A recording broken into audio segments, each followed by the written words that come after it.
অচক্ষ নামাজ পড়েই ভেবে বসবেন না যে অনেক কিছু করে ফেলছে। এক চিল্লা দিয়ে মনে করে ফেলবেন না যে দিনের জন্য অনেক কিছু করে ফেলছে। একটা হজ করেছেন, ওমরা করেছেন, সিয়াম রেখেছেন, দিনের জন্য দান সৎকার করেছেন, একটা মাদ্রাসা মসজিদ করেছেন, ভেবে বসবেন না আপনি সব অনেক কিছু করে ফেলেছেন এবং অন্যরা সব কক্রোচ তেলা পোকা, ওরা জাহান্নামে যাবে এমনটা মনে করবেন। জানি না আমরা যে কার আমলের কতটুকু আল্লাহর কাছে কবুল হচ্ছে। তো এখানে এই ব্যক্তির সমস্যা ছিল এই, সে নিজের আমলটাকে অনেক ভারী মনে করছিল এবং সে স্টেটমেন্ট দিয়ে ফেললো যে তোকে আল্লাহ পাক মাফ করবে না।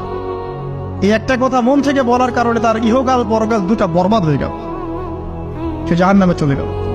ঠিক আরেক ব্যক্তির ঘটনা আছে এমন, এগুলো সবগুলো রেফারেন্স আছে।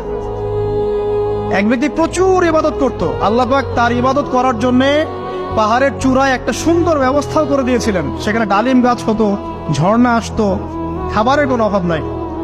হাদিস এসেছে 500 বছর সে ইবাদত করেছে। কত বছর? কিয়ামতের মাঠে এই ব্যক্তির অবস্থা এমন হবে, তাকে জান্নাতে প্রবেশ করানোর জন্য নিয়ে যেতে বলা হবে যাও আমার রহমতে জান্নাতে চলে যাও। আল্লাহ পাক তাকে এই কথাটা বলবেন, কিন্তু এই ব্যক্তি বলবে আমার আমলের কারণে আল্লাহ পাক বলবেন আমার রহমতে জান্নাতে চলে যাও। ব্যক্তি বলবে আমার আমলের কারণে। আল্লাহ রাব্বুল আলামিন তখন তাকে দেওয়া সমস্ত নেয়ামত গুলোকে এক পাল্লায় করবেন আর তার সমস্ত আমলকে আরেক পাল্লায় করবেন। তারপর দেখা যাবে আল্লাহর সমস্ত নেয়ামত তার একটা চোখের সমান হয় নাই। কথা কি বুঝতে পারছেন? একটা চোখের যে নেয়ামত আল্লাহ পাকের, সমস্ত আমল ও 500 বছরের ইবাদত এতটুকু হয়নি। তারপর তাকে বলা হবে ওকে জাহান্নামে নিয়ে যাও।